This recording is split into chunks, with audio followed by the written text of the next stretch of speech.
Eu queria pensar com você nesse mês de dezembro, sobre essa série aí que eu inventei o nome, dizendo assim: Jesus nasceu, @ e eu.com.isso. Eu mandei isso para uma pessoa, ela falou assim: você não acha que você está meio assim, tratando Jesus assim, meio como não devia? Eu falei assim: minha amiga, na geração que nós estamos vivendo, Natal, aniversariante nem aparece mais lá, senhor. Raras vezes as pessoas lembram do aniversariante. A grande questão é saber o que o nascimento de Jesus tem a ver com a sua vida. O que o nascimento de Jesus tem a ver com você, homem do século 21, mulher do século 21, conectado nas redes sociais, homem totalmente antenado, com um toquezinho no celular, move o mundo inteiro. Ligado a todos os fatores, 200 canais de televisão, altamente tecnológico, homem da ciência, homem moderno, homem do saber, tem todas as respostas, tem todo o conhecimento, toda a sabedoria. O que o nascimento de Jesus tem a ver com a sua vida? E aí, dentro disso, eu quero pensar, dentro dessa série, vários tópicos. Um deles é justamente isso: que se Jesus não tivesse vindo, você continuaria escravo, mas porque ele veio, você pode se tornar filho. É o que eu pretendo pensar com você nesse mês de dezembro. O nascimento dessa criança interferiu em tudo, a maneira como pensamos, como vivemos. É assim que eu creio. E eu creio, meus irmãos, que se você parar para pensar um pouco, e eu já fiz essa pergunta, se você parar para avaliar a sua vida, você vai perceber que existe alguma coisa de errado. Não precisa fazer muita força quando você liga a sua televisão, quando você entra na internet, que há alguma coisa de errado. E eu sei, meus irmãos, que nesse mundo que vivemos, não tem nada que nós buscamos que possa satisfazer o nosso coração, satisfazer a nossa alma. No fundo, nós sabemos que existe alguma coisa de errado comigo e com você. Às vezes tentamos, e as coisas continuam do mesmo jeito. Eu creio que talvez o que muitos às vezes não estão percebendo e precisam olhar para si mesmo, diante dessa grande dificuldade, é que nós precisamos perceber que existe um problema conosco, existe um problema com a humanidade. Nós poderíamos estar vivendo de outras maneiras, de outra forma, vivendo de uma maneira muito mais alegre, muito mais satisfatória. E quando nós paramos para perceber o tempo que nós estamos vivendo, nós vamos encontrar várias e várias pessoas que elas são reféns das suas escolhas, reféns dos seus pecados, reféns dos seus vícios, reféns das suas manias, escravizados no seu próprio mundinho, fechado em si mesmo. Eu estava lendo um autor muito contemporâneo, ele dizendo assim, e eu acho tão interessante isso, porque isso tem caído dentro de casa, isso tem caído nos casamentos. Ele fala que a tônica hoje, a nota que dá o tom da conversa se chama realização pessoal. Essa é a tônica do século 21. O ser humano, ele está tão cheio de si mesmo, que tudo gira em volta dele e da sua própria realização. Ele pensa que a única coisa que tem na vida é ele ser feliz e mais nada, e o resto não importa muito sobre isso. Essa é a ideia da autorrealização. Fazendo esse estudo, descobri um professor americano, ele escreveu um livro que não foi traduzido para o Brasil, um autor chamado Andrew Delbanco. O livro dele em português seria assim: O Verdadeiro Sonho Americano, uma meditação sobre a esperança, foi o livro desse autor. E nesse livro ele apresenta um quadro histórico daquilo que a cultura americana tem depositado a sua esperança, onde ela tem colocado a sua esperança. Esse cara não é crente.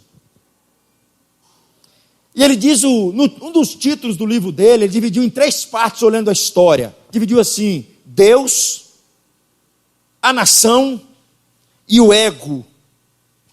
Esse autor observou o seguinte, que muitos americanos hoje acreditam no sentido da vida. No começo, lá atrás, século XVII, século XVI, o sentido para a vida deles era Deus. A razão da existência deles era Deus. Século XVIII e século XIX, isso mudou. deslocou o eixo de Deus e caiu para a nação.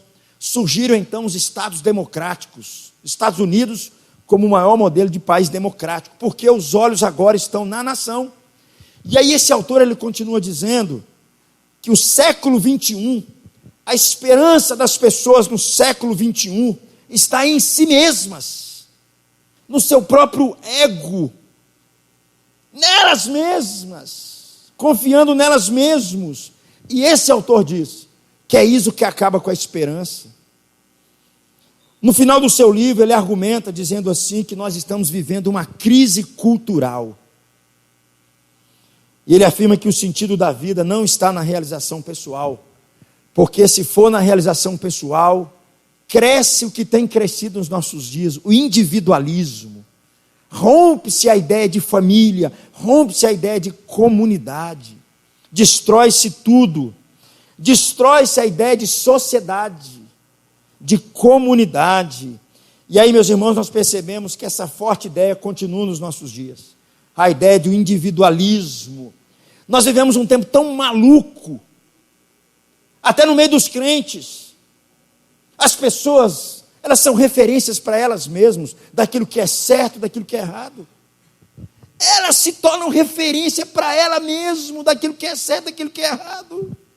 Ela é como se fosse um Deus minúsculo. Ela se acha tão soberba, tão senhora do saber, que ela não ouve mais ninguém. Porque a referência daquilo que é certo, daquilo que é errado, daquilo que é verdadeiro, daquilo que é certo, está nela. Nas suas vontades, nas suas paixões, no seu querer. Isso tem destruído o tempo que nós estamos vivendo. Eu já mostrei esse quadro aqui um dia, eu gosto de mostrar esse quadro, sempre converso com as pessoas. É um quadro que mostra as visões de mundo do tempo presente. Podemos dividir em 3 partes. Uma visão de mundo de tradição religiosa.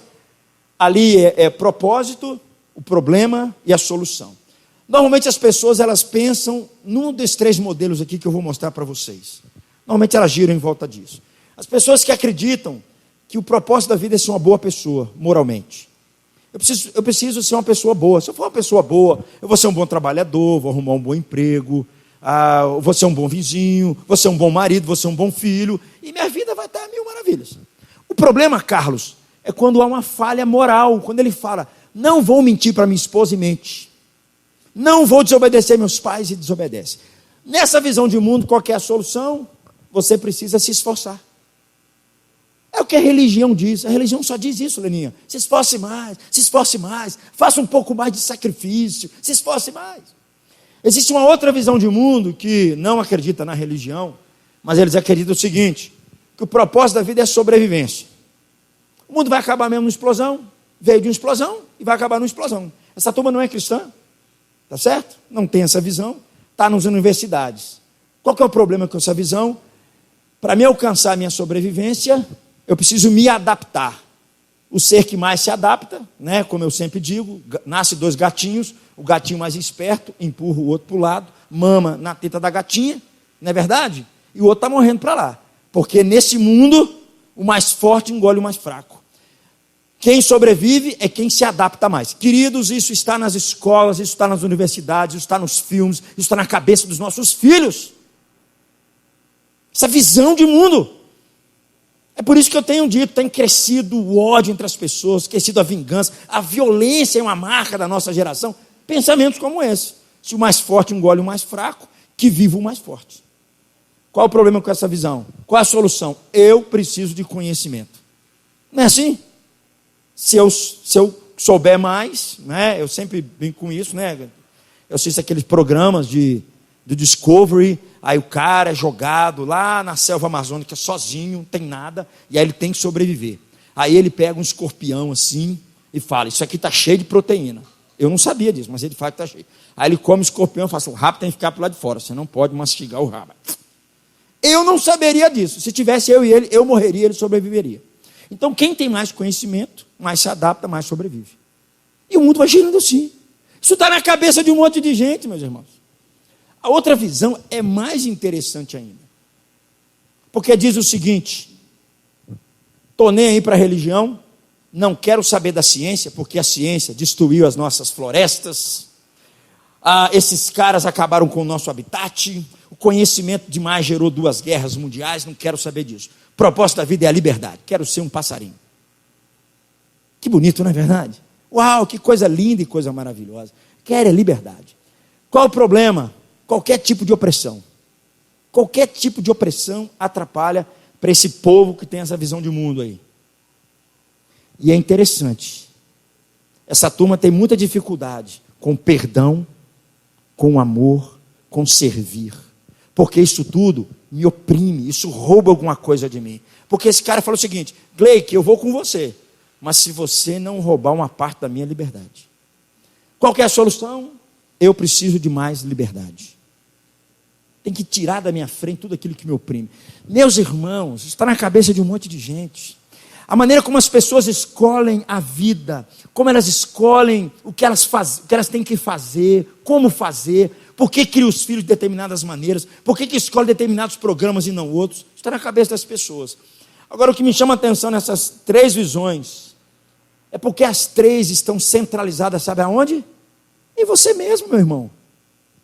Eu sou o cara, eu que decido, eu que escolho, eu que vou buscar ser uma pessoa melhor, eu que vou buscar a minha liberdade, eu sou o cara.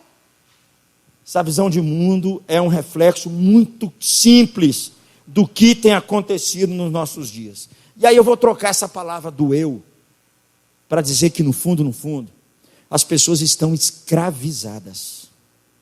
É isso que as pessoas estão.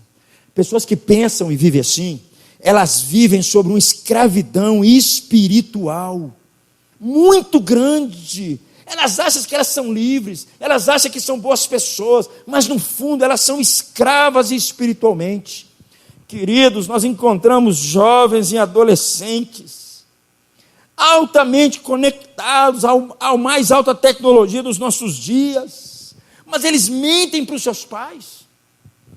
Não sei se os irmãos viram recentemente um aplicativo que estão baixando no celular, Guilherme. O moleque está lá fazendo conta de matemática. Aí ele clica uma senha, porque os pais não sabem, ele clica uma senha. Por trás daquela senha está a foto da mocinha nua, apresentando para todos os seus amigos. Quando o papai vem, ela clica a senha de novo: papai, estou estudando matemática. Aqui, pai. Eu estou vendo um filminho, aí ele clica uma senha. Isso é um aplicativo. As pessoas esquecem, meus irmãos.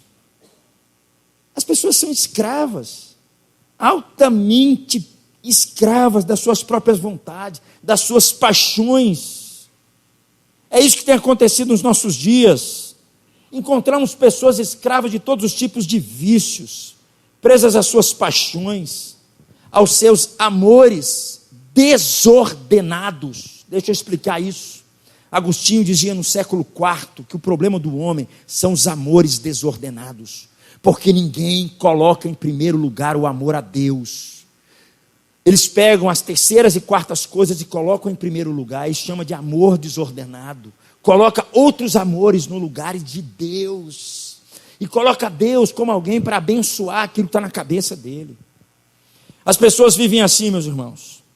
E aí o que eu quero dizer com você, que agora nós começamos a ver a enorme importância, por que Jesus teve que vir, por que Jesus teve que nascer, por que a Bíblia fala sobre isso, o que a Bíblia ensina sobre isso. E o apóstolo Paulo, meus irmãos, lá em Gálatas capítulo 4, é o texto que nós vamos pensar nessa noite, ele vai chamar justamente as pessoas de escravas. Ele olha para a sua realidade e percebe que aquelas pessoas são escravas. E ele vai falar de profundas verdades.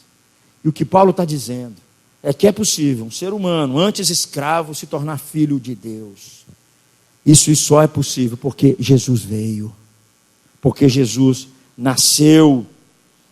Ele veio para mudar o nosso status de escravos e nos colocar como filhos de Deus, nos colocar na casa e na presença de Deus. Nós perdemos a condição de escravos e sermos filhos de Deus. É isso que nós vamos ver a partir de agora. E aí eu queria ler com você Gálatas, capítulo 4, do versículo 1 ao versículo número 7.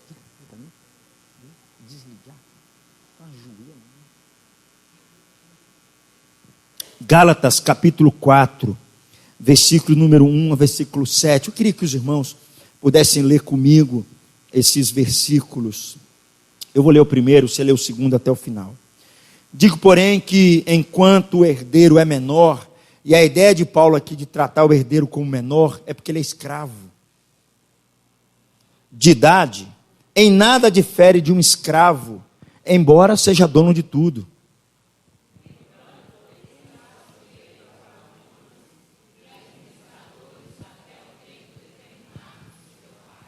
No entanto, ele está sujeito, 3.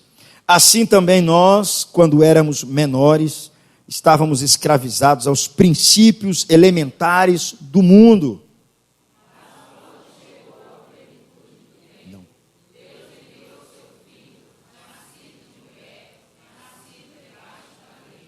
A fim de redimir os que estavam sob a lei, para que recebêssemos a adoção de filhos.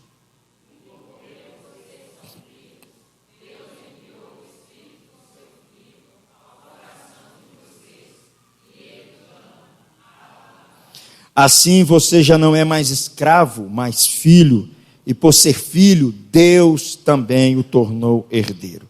Paulo aqui, para ilustrar como é que nós podemos agora, no século 21, vivendo escravizados de tanta coisa, podemos agora, temos uma filiação em Deus agora, sermos considerados como filhos de Deus. E Paulo então usa uma ilustração de uma criança, dizendo que essa criança, quando ela é menor, ela é herdeira de uma grande herança.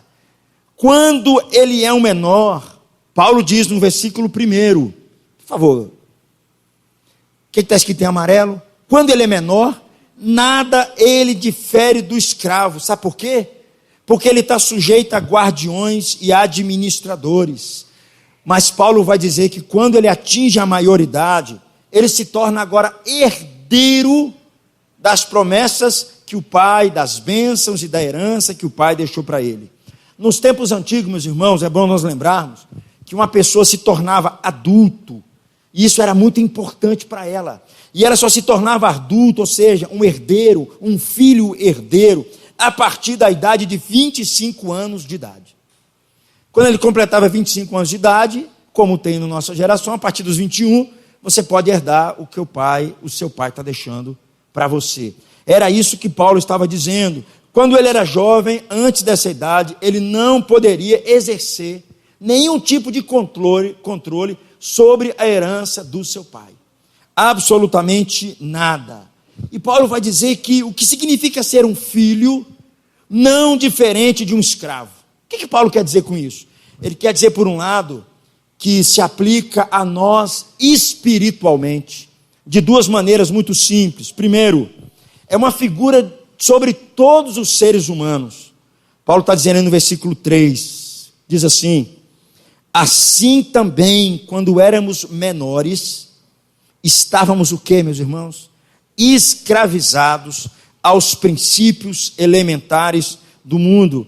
Paulo, no versículo logo à frente, vai explicar o que são os princípios elementares do mundo, a qual as pessoas estavam escravizadas, ao qual o escravo era parecido com o menor. Leia comigo, por favor, versículo 8. Antes, quando vocês não conheciam a Deus, eram escravos daqueles que por natureza não são deuses.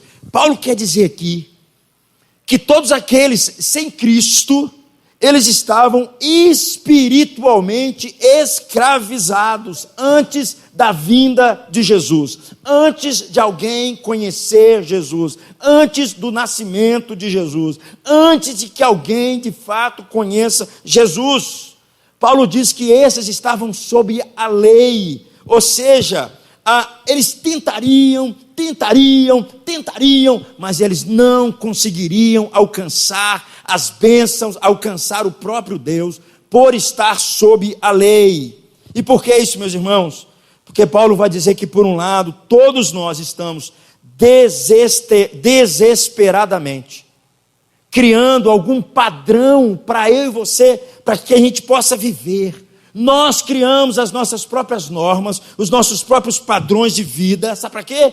Buscando dizer o seguinte: se eu for uma boa pessoa moral, se eu for um cara inteligente, se eu criar os meus mesmos padrões de vida, está tudo bem comigo, portanto Deus vai me aceitar. Paulo está dizendo que quem pensa assim está escravizado. Paulo está dizendo que quem vive assim é escravo. Meus irmãos, tem várias pessoas que a gente conversa, são boas pessoas, têm um bom coração, bons trabalhadores, fazem grandes ações, mas espiritualmente estão escravizados, porque eles estão acreditando que porque fazem essas coisas, Deus tem que aceitá-los. Então Paulo chama essa turma de menores, porque eles ainda não alcançaram a liberdade, que só vai ser possível a partir de Jesus. É por isso, meus irmãos, que nós encontramos muita gente ansiosa, muita gente sobrecarregada, muita gente preocupada, porque eles estão tentando, criaram padrões, criaram normas para o bem viver, só que eles não conseguem viver essas normas. Portanto, eles se tornam escravizados debaixo daquilo que Paulo fala da lei, e não conseguem se livrar disso em hipótese alguma. São pessoas que acham que elas vão conseguir o céu porque são boas. Elas vão conseguir o céu porque elas ajudam as outras pessoas. Elas vão conseguir o céu porque, afinal de contas, eu compenso minhas falhas com as minhas boas ações. Paulo vai dizer aqui, se referindo ao texto que nós lemos, que aquilo também é uma figura de nós como cristãos, que um dia, Gladney, aceitamos o Evangelho, mas por alguma outra razão que nós não sabemos, nos encantamos com outras coisas, abandonamos o Evangelho e passamos a viver como qualquer outro religioso. Querido, deixa eu abrir um espaço sobre isso. Isso tem lotado as nossas igrejas. Pessoas que um dia fizeram um compromisso com Deus, mas na vida diária delas, elas não vivem baseadas nesse compromisso. Elas entenderam o Evangelho aqui, mas o Evangelho não tomou o coração delas. Elas vivem a graça aqui na cabeça, mas não diariamente.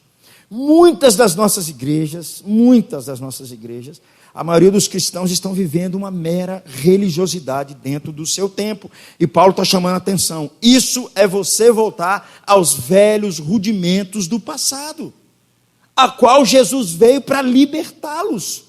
Paulo está dizendo que Jesus veio para outra coisa, para que vivêssemos de uma outra forma, para que nós pudéssemos viver como filhos de Deus, adotados por Deus. É isso que Paulo vai dizer no texto logo abaixo. Ele diz assim: vós conhecis a Deus, como é que vocês podem estar voltando novamente aos rudimentos fracos e pobres? Vocês querem se escravizar novamente? É o que Paulo está dizendo. Ou seja, Paulo está dizendo o seguinte: tem muita gente que entende o Evangelho de um jeito, mas ele vive como um mero religioso do outro jeito. Não é muito difícil a gente perceber essas coisas. E quem está comigo, sempre caminhando comigo, sabe o que eu vou falar aqui. Nos falta a graça do Evangelho entre nós. Nós precisamos ver mais a graça do Evangelho presente nas nossas vidas, no nosso coração, no nosso pensamento. É muito duro, às vezes, nós percebemos pessoas que elas, por diversas razões, por diversos motivos, elas preferem insistir numa vida religiosa, porque elas pensam o seguinte: não tem problema, se eu guardar essas coisas no meu coração, não tem problema se eu continuar ali com problema com leninha, o negócio se eu for domingo lá e der meu dízimo, o negócio se eu for cantar lá na frente, se eu der um bom estudo, está tudo resolvido para mim. Pessoas assim ainda não entenderam o Evangelho, e Paulo está preocupado com isso aqui. Cuidado, para vocês não voltarem para lá de novo, porque Jesus veio para adotá-los. Jesus veio para que vocês pudessem se tornar filhos de Deus, para que vocês pudessem ser ricos do Evangelho e viverem como filhos de Deus, nos relacionar com Deus como um pai. É isso que Paulo está dizendo aqui para nós. É por isso que Paulo, ele diz que se Jesus não viesse, nós continuaríamos escravos em todos os sentidos. Sabe por quê, meus irmãos? A escravidão é o nosso estado natural. Ninguém escolhe para não ser escravo. Nós já nascemos escravos. Nós já nascemos presos às nossas falhas e aos nossos pecados. É por isso que Paulo vai dizer aqui que primeiro, como pessoa, nós precisamos atingir a maioridade. É o que Paulo vai dizer. E eu vou explicar para vocês como é que é possível pessoas antes escravas, menores, conseguirem atingir a maioridade, e não só isso, desfrutarem da maioridade. Eu não quero voltar à minha infância mais. Eu não quero voltar à minha velha vida como eu vivia antes. Não quero isso mais. E aí, olha o que Paulo vai dizer no versículo número 4 do texto que lemos. O que está escrito aí? Mas quando chegou a plenitude do tempo, Deus enviou o seu filho, nascido de mulher, nascido debaixo da lei. Quando veio a plenitude do tempo, na história a plenitude aconteceu um dia na história. Deus, dentro do seu controle soberano, Ele prepara o palco para a vinda de Jesus. Ele monta o cenário para que Jesus viesse. E Ele faz isso porque Ele sabia que a mensagem de Jesus não poderia morrer em Jerusalém, não poderia morrer em Belém. Essa mensagem tinha que ser divulgada a todos os lugares. Se Deus não tivesse preparado esse cenário, nós não conheceríamos Jesus hoje. Nós seríamos como muitos países da África, em que o Evangelho ainda não chegou lá. Nós seríamos como muitos países muçulmanos, a qual o Evangelho não chegou lá. Nós seríamos como muitos países aqui vizinhos nossos, onde a predominância do Evangelho ainda não chegou lá. Portanto, Deus, Ele prepara o cenário para que Jesus viesse. Essa palavrinha plenitude do tempo é muito interessante. Um certo teólogo, ele fez uma defesa que eu achei fantástica. Ele diz assim, que para a vinda de Jesus, 3 coisas aconteceram naquele tempo. Primeiro, os romanos pregavam a paz romana em toda a sua fronteira. Se Jesus tivesse vindo 50 anos antes, ele encontraria uma guerra em Jerusalém, ele encontraria um império em problemas. Deus usou os romanos para que colocasse paz nas suas fronteiras. Sabe o que acontece? Os apóstolos podem sair pregando o Evangelho, porque o Estado dava garantia. Se você está dentro das minhas fronteiras, você pode sair para falar de Jesus, não tem problema, que eu garanto a paz aqui dentro. Outra coisa que os romanos nos ajudaram na mensagem do Evangelho, as estradas romanas. Os romanos construíram várias estradas em vários lugares, e aí os apóstolos, na hora de anunciarem a mensagem, a igreja, na hora de sair, usava dessas estradas, e o Império Romano dava garantia para eles, que vocês poderiam usar as estradas. Os gregos, por outro lado, o Novo Testamento é escrito em grego, e tem um motivo muito simples: é uma língua muito rica, é uma língua que ela consegue trazer uma definição mais profunda, com respeito à realidade que nós precisamos saber. Então Deus usa os romanos, usa a língua grega, e outra coisa, era como se fosse o inglês da época, Paulinho. Você sai daqui, se você falar inglês, você pisa em tudo quanto é canto. Imagine se Jesus viesse na fala só de hebraico, a dificuldade que seria para o anúncio da mensagem do Evangelho. Os judeus, por outro lado, havia judeu em tudo quanto é canto do Império Romano. Paulo, quando ele chegava no lugar, ele pregava aos judeus primeiro. Os judeus também, eles colocaram várias sinagogas. Paulo chegava e usava sinagogas. O que é isso? Deus, na plenitude do tempo, disse: Jesus, há 2000 anos atrás você vai nascer. Você vai viver 30 anos. Você vai morrer e você vai ressuscitar. Porque o cenário, o palco está preparado para que o Evangelho saia. Sabe o que isso me fala ao coração, meus irmãos? Que Deus, Ele ainda está no controle de todas as coisas. Eu posso confiar na palavra dEle. Eu posso confiar na direção de Deus para todas as coisas. E mais, Deus diz na sua palavra que vai chegar um dia que Jesus vai voltar. Vai chegar um dia em que eu e você vamos estar presentes perante Ele com um acerto de contas. Vai chegar um dia em que Ele vai perguntar para mim e para você: o que você fez com os talentos que eu coloquei na sua mão? O que você fez com o tempo que eu coloquei na sua mão? O que você fez com a vida que eu dei para você? Por que você gastou tanta sua vida com tanta besteira? Por que você não gastou a sua vida comigo? Vai chegar esse dia, porque a mesma palavra que se cumpriu há 2000 anos atrás, Deus preparando o cenário para que o filho dele nascesse, depois de 2000 anos, daqui para frente, Deus também está preparando o mesmo cenário para a volta dele. Mas o texto nos diz que essa ideia de que vindo a plenitude do tempo tem a ver com a minha própria experiência. O texto diz aí, vamos ler de novo. Mas quando chegou a plenitude do tempo, Deus enviou seu filho, nascido de mulher, nascido sob a lei, a fim de quê? De redimir os que estavam sobre a lei. Jesus veio, nasceu, Deus enviou o seu filho, e aí que nós começamos a entender a importância do nascimento de Jesus. Ele veio para remover toda a penalidade do nosso débito, no sentido de nós estarmos sob a lei, escravizados sob a lei, nós estarmos escravos de nós mesmos, da nossa vontade, nos tornarmos obrigados a isso. Mas quando Deus enviou o seu filho, que nasceu há 2000 anos atrás, nascido de mulher, nascido sob a lei, um homem real, Deus enviou o seu filho para que o nascimento de Jesus nos trouxesse uma nova vida, nos libertasse da escravidão das nossas próprias vontades. Paulo está dizendo aqui para nós, meus irmãos, Jesus é o único capaz de nos redimir, de nos salvar, de nos libertar da escravidão a qual nós vivemos.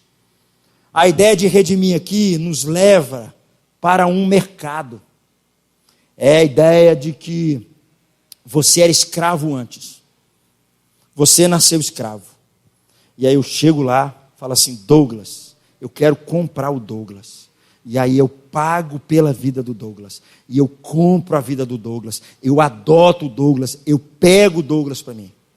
Essa que é a ideia da palavra redimir. Eu estou pagando um preço pelo Douglas. E é por isso que Paulo aqui no versículo 6, ele acrescenta dizendo assim, Jesus, ele vindo, ele adquiriu para nós a adoção de filhos. Foi através de Jesus Cristo que nós nos tornamos filhos de Deus. É um termo aqui legal. No mundo grego-romano, um homem que não tinha filhos, um homem rico, ele poderia pegar um dos seus servos e adotá-lo. No momento da adoção, cessava imediatamente dele ser um escravo. E naquele momento, quando ele era adotado, naquele momento, ele recebia todos os privilégios e benefícios de filho. É isso que Jesus veio fazer. Foi para isso que Jesus nasceu. Foi para isso que ele veio, para que nós pudéssemos ser filhos de Deus, adotados como filhos de Deus e herdeiros juntos com Cristo. Por mais que eu e você nascemos como escravos, por mais que eu e você não temos um relacionamento com Deus como deveria, por causa da vinda de Jesus, nós podemos legalmente sermos adotados como filho. Nós temos um novo privilégio de uma nova vida. Paulo está trazendo aqui uma metáfora notável por aquilo que Jesus tem nos dado. Meus irmãos, você começa a perceber qual que é a importância do nascimento de Jesus. Se Jesus não tivesse nascido, você continuaria num estado deplorável. Tudo bem que as pessoas hoje vivem num estado tão arrogante que nem isso elas reconhecem mais. É duro você conversar com as pessoas e ver como é duro o coração delas. Mas Paulo está dizendo que porque Jesus nasceu, porque Deus enviou o seu Filho na plenitude do tempo, porque Jesus nasceu, nós podemos ter o privilégio de sermos chamados filhos de Deus, porque Deus enviou o seu Filho. Deus fez isso através do seu Filho. E é isso que Paulo está chamando a nossa atenção aqui. Antes éramos escravos e agora podemos apreciar agora essa compra efetuada pelo nosso Deus por meio de Jesus Cristo. E o que me chama a atenção nesse texto é que nós somente juntos a Ele, nós temos agora uma completa figura daquilo que Cristo realizou por nós.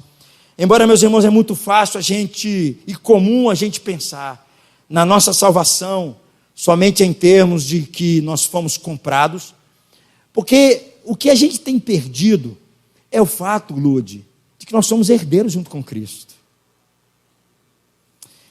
Eu perdi meu pai há 6 anos, depois minha mãe faleceu. Às vezes a gente esquece um pouquinho dos benefícios que os seus pais deixaram para você. não são só benefícios materiais, não estou falando isso, mas benefício em todos os sentidos que ele deixou para a gente. E o que Paulo está dizendo aqui para cada um de nós, é que por causa de Jesus, aqueles que um dia se rendem a Cristo, não são só filhos, mas eles são herdeiros com Cristo. E eles deveriam viver como herdeiros com Cristo. Eles deveriam viver com uma alegria profunda de saber que as mesmas bênçãos reservadas para Jesus é reservada para nós, Blake. Com a mesma profundidade. Muitas vezes esquecemos disso, meus irmãos.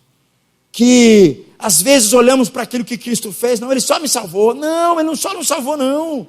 Ele nos salvou e nos deu uma herança. Ele nos salvou e quer que a gente viva a partir dessa realidade. Não só obtemos o perdão de Deus, mas nós podemos aqui viver um outro tipo de vida.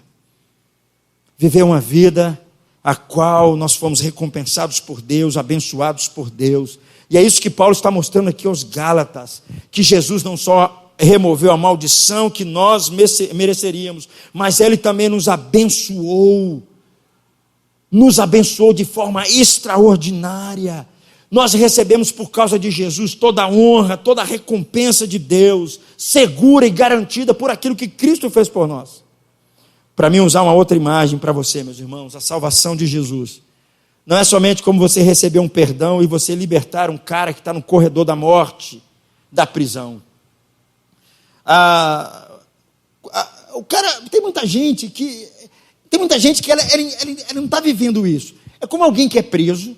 O advogado vai lá, solta o cara e ele fala: eu quero continuar dentro da cela, eu quero continuar no corredor da prisão.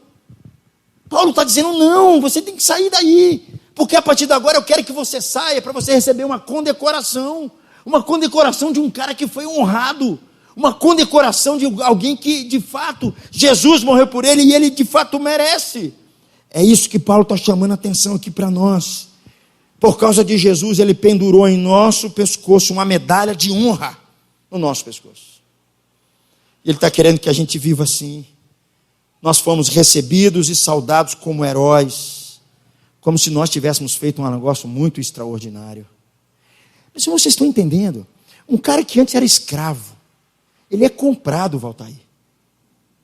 E a partir de agora, ele não é só mais filho de Deus, mas ele recebe a herança que o próprio Senhor Jesus Cristo também recebeu.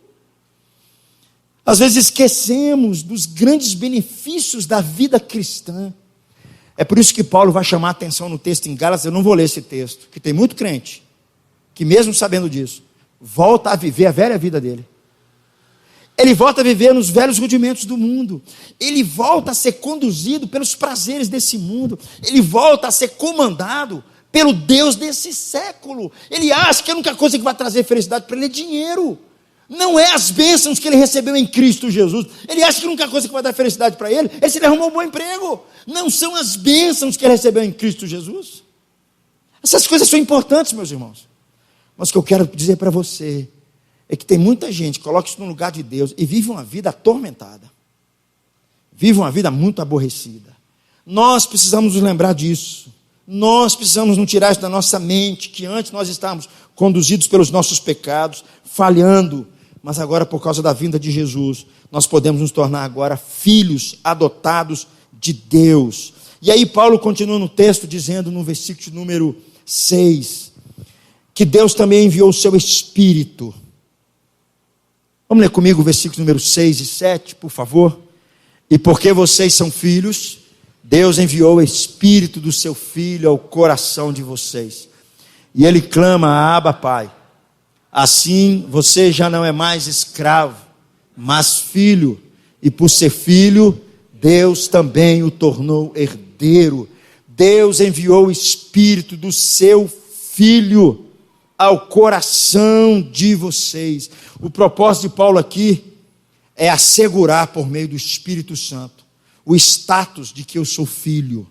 Porque se o Espírito Santo não assegurar esse status, não é a sua inteligência, não é o seu conhecimento bíblico, não é porque você faz alguma coisa ali. O Espírito Santo tem que assegurar isso no meu coração, que eu tenho o status legal de que eu sou filho de Deus. Ou seja, o Espírito Santo está querendo que nós vivamos aqui uma experiência com Deus. Uma experiência como filhos. Não é como a obra do Filho. A obra de Jesus nos traz algo muito objetivo, muito concreto. A obra do Espírito Santo fala aqui, fala ao meu coração, fala de forma interna para mim, de forma subjetiva. E o texto nos diz: eu posso clamar a Deus, eu posso clamar a Deus. É aquela ideia assim de que eu posso me aprofundar em Deus, com uma profunda paixão e sentimento. A ideia de clamar aqui se refere à nossa vida de oração. Justamente como uma criança, que ela não prepara muito o seu discurso para o seu pai, assim como nós cristãos, a obra do Espírito Santo em nós deve encontrar uma espontaneidade muito grande, de gente que vive um relacionamento com Deus, um relacionamento de oração com Deus, um relacionamento de intimidade com Deus por meio da oração. Meus irmãos, domingo passado eu falei sobre a importância das Escrituras. Hoje eu estou lembrando os irmãos da importância da oração na vida daqueles que um dia foram crentes em Cristo Jesus. As tragédias na vida de muita gente vêm. Não é por causa das circunstâncias muitas vezes é porque nos falta intimidade com Deus, para a gente enxergar o que está acontecendo. Paulo está dizendo aqui para nós que o Espírito Santo, nós podemos clamar a Deus, como um filho chega diante do Pai, e ele faz isso orando e clamando a Deus, não é uma coisa mecânica, não é uma coisa formal, porque ele está dizendo: Abba Pai, Paizinho, meu paizinho, de forma íntima, de forma muito próxima, de forma como filho. Era assim que um filho judeu chamava o papai, Abba. Um bebezinho judeu, era assim que ele chamava. E é isso que Paulo está chamando a nossa atenção. Nós somos filhos de Deus, nós podemos clamar a Deus como um pai, como um filho que se relaciona com o pai, que deseja o pai acima de tudo. Essa obra do Espírito Santo, meus irmãos, ela vai testificando no nosso coração. Essa palavrinha Abba aqui é uma conversa de um bebezinho que está começando a aprender a falar. Significa alguém que tem uma confiança muito grande, um amor muito grande. Na quarta-feira nós estamos estudando sobre oração. Nós temos aprendido que a oração, antes de você falar, você precisa ouvir.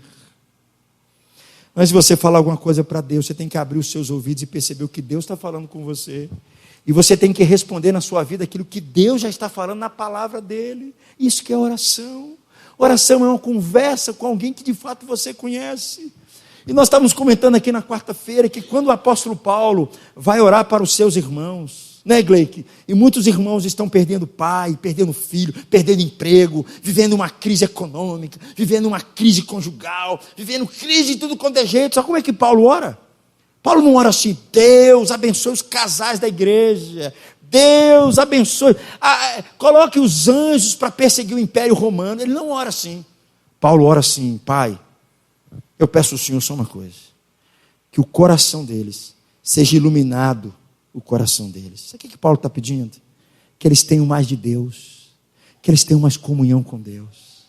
A oração de Paulo não é para tirar os inimigos, é para fortalecê-los numa comunhão com Deus, numa intimidade com Deus, num amor com Deus. Isso é vida de oração, queridos. Por isso que Paulo está dizendo aqui, a obra do Filho para nós é feita de forma externa. Jesus morreu naquela cruz por nós, nasceu e morreu na cruz por nós. Agora nós podemos viver essa realidade a partir da obra do Espírito Santo, feita internamente a nós. Quando nós vivemos numa dependência de um filho que se aproxima de um pai e deseja comunhão com o pai. Eu sempre falo isso aqui na quarta-feira. Se os meus filhos me derem um abraço e falar assim: Pai, eu amo o Senhor por causa desse carro velho que você tem. Pai, eu amo o Senhor, porque toda semana grana para mim. Eu vou começar a desconfiar se esse moleque me ama. Eu vou começar a olhar para ele: rapaz, você não gosta de mim não, hein? O que eu quero dos meus filhos é que eles me abracem. Fala assim: Pai, eu amo o Senhor apesar do Senhor. Eu amo o Senhor. É a mesma questão com Deus.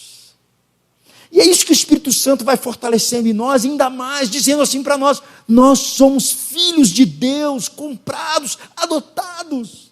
É o que Paulo está dizendo aqui. Uma razão muito maior da gente se aproximar de Deus. Eu creio, meus irmãos, que a obra do Filho e a obra do Espírito Santo ela nunca deveria ser divorciada, nem obscurecer uma coisa em relação à outra. Nós precisamos viver, experimentar isso todos os dias, experimentar o amor do Filho na nossa vida todos os dias, experimentar as dádivas de Deus na nossa vida todos os dias. O que eu quero dizer com isso, meus irmãos, que por causa de Jesus, por causa do Natal, aqueles que um dia se renderam a Cristo, hoje eles podem viver o grande privilégio de ser filho de Deus. Vou repetir, o grande privilégio de ser filho de Deus. Mas Renato, não é todo mundo que é filho, não? Não. João fala isso, capítulo 1, versículo 2. A todos aqueles quanto receberam deles o direito de serem feitos filhos de Deus, a saber os que creem no seu nome. Existem criaturas, existem filhos. Você pode ser uma pessoa, meus irmãos, extremamente informada, conectada a todas as redes sociais, uma pessoa intelectualmente acima da média, tendo uma disposição de todos os benefícios, de toda a tecnologia, de toda a ciência, de toda a psicologia, de toda a sociologia. Você pode desfrutar de tudo isso, mas isso não lhe dá o direito de você ser filho de Deus.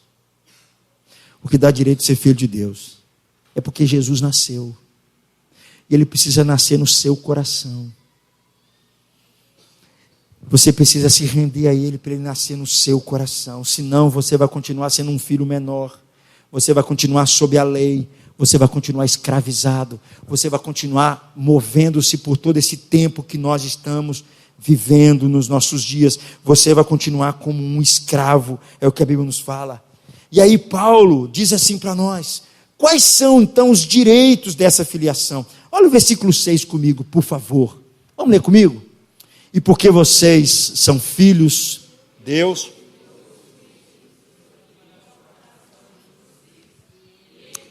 Abba, Pai. Assim você não é mais escravo, mas filho. E por ser filho, Deus também o tornou herdeiro. Tem muita gente que sabe dessas coisas, mas vive como escravo. Muita gente. Muita gente. O que Paulo está chamando a gente para nós aqui, mais uma vez, é que nós tenhamos intimidade com Deus, um relacionamento íntimo com Deus, que nós possamos, na nossa vida, termos essa profunda convicção de que nós somos filhos de Deus. E essa filiação significa que cada um de nós é herdeiro com Cristo. A única razão que um servo seria adotado como filho era porque o pai, naquele tempo, ele não tinha um herdeiro. Se o pai tivesse vários herdeiros, Ana, ele não precisaria adotar nenhum filho, porque ele passaria a herança dele para os filhos naturais. Mas por que Paulo está dizendo aqui sobre a ideia de um herdeiro que precisa ser adotado? O que Paulo está dizendo aqui para nós numa ilustração, dizendo para nós de forma muito clara, porque ele está tratando a cada um de nós como um filho único dele. Como um filho único dele. Assim, para um filho de Deus, meus irmãos, existe uma confiança, uma ousadia todo dia. Nós não devemos mais andar com medo de alguma coisa. Nós não precisamos mais andar apavorados em relação à morte. Nós não precisamos mais andar apavorados em relação ao pecado. Nós não precisamos mais andar apavorados em relação à vida para frente. Um dia desse uma pessoa chegou para mim e falou assim: Renato, será que eu devo ter mais filho ou não? Será que eu devo ter filho nessa geração maluca que nós estamos vivendo? Meu filho, cumpra o propósito de Deus, tenha filhos, não tenha medo. Foi Deus quem está mandando, cara. Não precisa ter medo disso não. Eduque o seu filho para que seu filho seja um agente de Deus aqui. Tenha a responsabilidade de criá-lo no caminho do Senhor. Não tenha medo disso. Aí a geração de hoje é uma geração extremamente medrosa. Sabe por quê? Porque precisava olhar melhor para as Escrituras. Deus está nos garantindo através do seu Espírito que nós somos filhos de Deus, nós somos herdeiros dele, nós somos bênção dele, ele vai cuidar da gente. Por que eu vou ter medo? O texto nos diz claramente, porque nós somos filhos de Deus, eu não preciso mais andar com medo, porque Deus de fato agora é o meu Pai, e eu posso chamá-lo de Pai, e Ele vai me honrar, Ele vai honrar o seu único Filho. Nós podemos viver agora de cabeça erguida, porque a nossa filiação com Deus remove todo o medo toda dúvida, toda ansiedade. Existe, meus irmãos, uma garantia para nós hoje, da gente estar compartilhando essas coisas, vivendo essa realidade. O que Paulo vai dizer aqui para nós, que a surpreendente linha de fundo da filiação, é que Deus agora nos trata como se nós tivéssemos feito algo que Jesus fez. Nós somos tratados como se nós fôssemos filhos únicos de Deus. Olha a oração de Jesus, meus irmãos, no Evangelho de João, capítulo 17, versículos 21 ao versículo 24. Queria que eu lesse o 21, você lesse o texto logo em seguida. A oração de Jesus foi assim: para que todos sejam um, Pai, como tu estás em mim e eu em ti, que eles também estejam em nós, para que o mundo creia que tu me enviaste.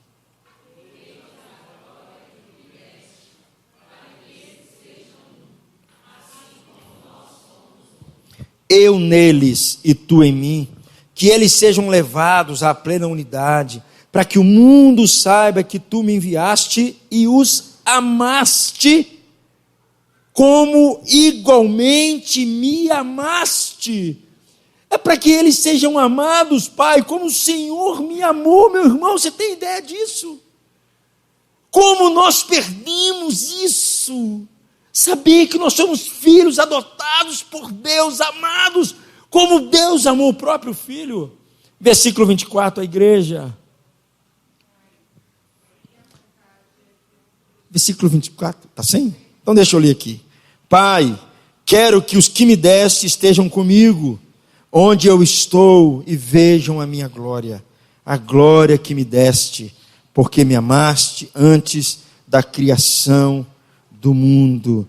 Na verdade, meus irmãos, tudo aqui está implicado na palavrinha Abba, paizinho, que nós lemos em Gálatas 4, porque Paulo usaria, agora é um negócio interessante, Paulo escreve uma carta aos Gálatas, os Gálatas não são judeus, Paulo usa um termo judaico para tratar com um grupo que não é judaico. E por que Paulo faz isso? Só por um motivo. Por que ele faz questão de usar uma palavrinha que não é de uso comum da região da Galácia?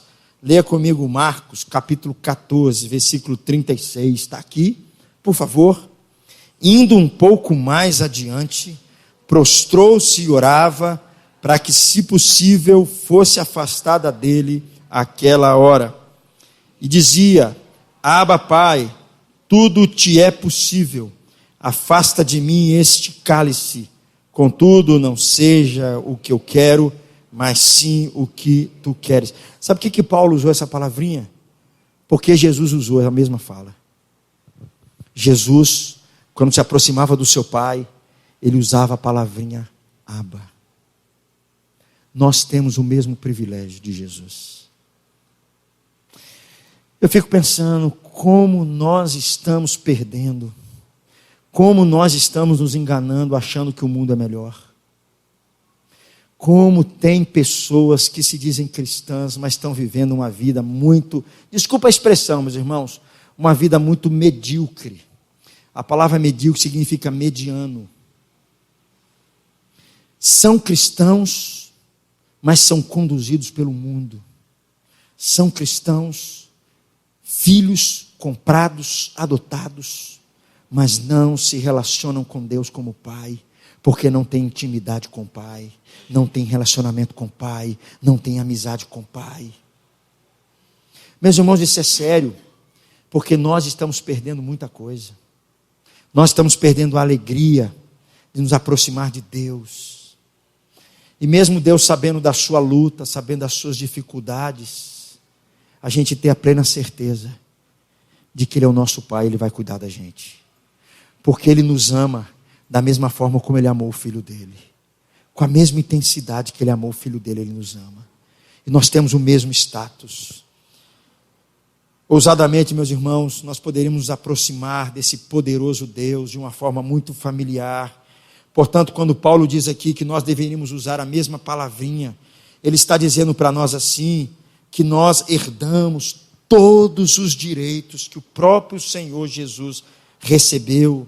Nós podemos nos aproximar de Deus como se nós fôssemos tão belos, tão heróicos, tão fiéis quanto o próprio Jesus. Tudo que foi de Jesus, Paulo está dizendo, é meu também.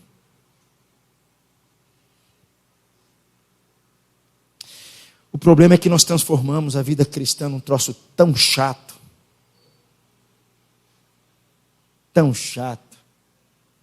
Às vezes eu vou conversar com os crentes, eu falo de tudo, Guilherme. Futebol, dinheiro, casamento, viagem. É raro falar sobre a vida com Deus. O que está acontecendo com a gente? Será que nós vamos insistir nessa vida ainda?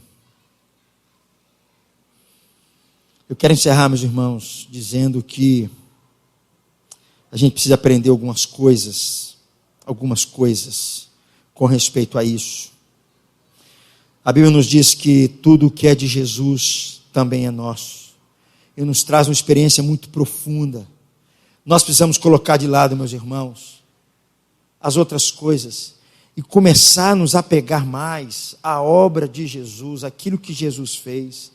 E pedimos a Deus que ilumine o nosso coração, ilumine a nossa mente, que Ele faça algo real e concreto em nós, para que a gente tenha essa experiência de filho com Ele, para que a gente aprenda a se conectar com Ele, para que a gente aprenda a orar, para que a gente aprenda a meditar nas Escrituras, para que a gente aprenda a ter intimidade com Ele. Nós precisamos aprender a clamar a Deus como nosso Pai, a todo dia, a todo instante, em todo momento. Nós devemos, em outras palavras, endereçarmos a Deus os nossos problemas diários, colocarmos na presença dEle e sabermos que Ele é o nosso Pai, que Ele é o nosso Deus. Nós precisamos aprender a perguntar a Ele momento após momento. Eu queria que você lesse comigo isso. Eu estou agindo como um escravo que está com medo de Deus, ou como um filho que está seguro do amor do seu pai? Como é que você está agindo, meu amigo? Como é que você está vivendo? Onde é que você tem colocado as suas motivações e o seu coração? É quando nós clamamos Abba Pai em nossa vida, que o Espírito Santo começa a trabalhar em nós, e nós somos herdeiros junto com Cristo. Para encerrar, meus irmãos, o que o nascimento de uma criança significa? O que o nascimento de Jesus tem a ver com homens e mulheres do século 21, embalado por várias descobertas? Tem a ver tudo.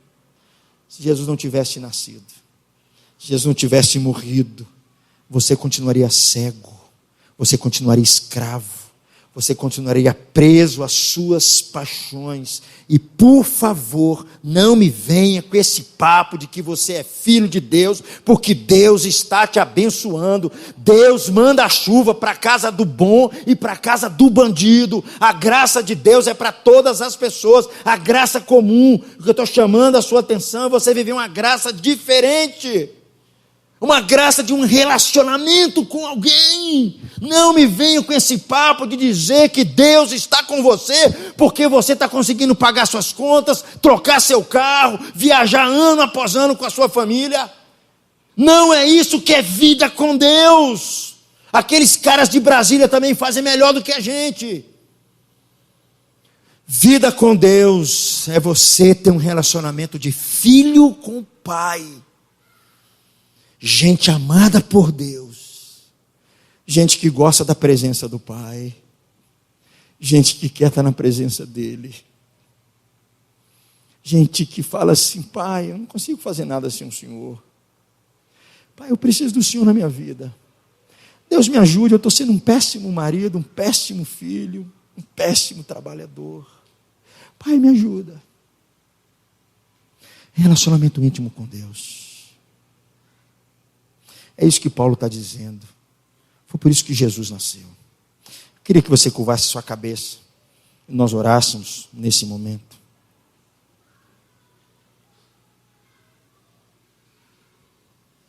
Pai, visita teu povo mais uma vez, em nome de Jesus. Estou sempre pedindo isso aqui nos cultos à noite. A gente sabe de tanta coisa, a gente lê a Bíblia, a gente sabe de tanta verdade, a gente sabe dessas realidades tão profundas, mas tem alguma coisa que está colocando uma nuvem escura na nossa visão e no nosso entendimento, que tem nos atrapalhado. Deus, em nome de Jesus, tantos problemas que enfrentamos, seja de relacionamento, problemas pessoais, eles poderiam ser tratados de outra forma, se ao invés de nós procurarmos um psicólogo, um psiquiatra, procurarmos um monte de terapeuta por aí afora, nós nos curvássemos em oração e aquietássemos o nosso coração e pedimos ao Senhor como nosso paizinho, para que o amor do Senhor tome conta de tudo, para que o amor do Senhor segure na nossa mão e nos ensine a caminhar. Deus, em nome de Jesus, nós vivemos tempos, ó Pai, que nós precisamos tanto do Senhor, tanto da Tua graça, tanto da Tua presença em nós, tanto de comunhão com o Senhor. Deus, muda essa história nossa, a começar de hoje. Que a nossa semana seja uma semana com o Senhor. Que nós possamos nos aproximar do Senhor de fato como um filho, que se aproxima do seu Pai, e deseja o seu Pai, e ama o seu Pai, e confia no seu Pai. Deus, obrigado, porque Jesus nasceu. Obrigado porque Ele veio. E porque Ele veio, hoje a gente pode chamar o Senhor de Pai. Porque Ele veio, a gente pode ter outra vida diferente do mundo. Porque Ele veio, eu não preciso me parecer com as pessoas do mundo. Porque Ele veio, eu não preciso ser mais escravo. Oh Deus, nos guarde. Que a Tua palavra, Deus, seja viva e real nos nossos corações. Então, Pai, nos ajude. No nome de Jesus. Amém.